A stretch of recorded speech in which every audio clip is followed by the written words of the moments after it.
What we're looking at here is the Pasig River, which flows through Metro Manila.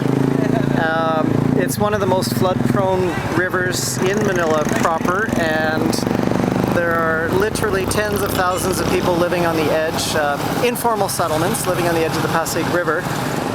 In the background here, it's very hard to see, is a major lagoon which basically hems in Manila and triggers a lot of flooding during the wet season. The lagoon swells. This land that you see in the foreground that's being farmed actually turns into completely flooded areas, and that's why you don't see housing here. But just across Pasig River, you see permanent settlements, informal settlements.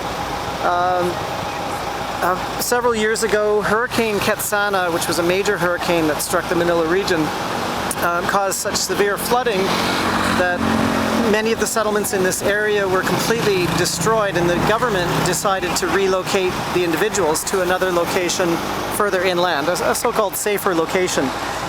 Within days, most of those people came back to the area that was flooded because it was familiar to them, and they preferred the familiarity of flooding to not knowing where they were living. If we look upstream, and if I can cross this road without getting hit by a car, there we go. You can see even more informal settlement development on both sides of the river.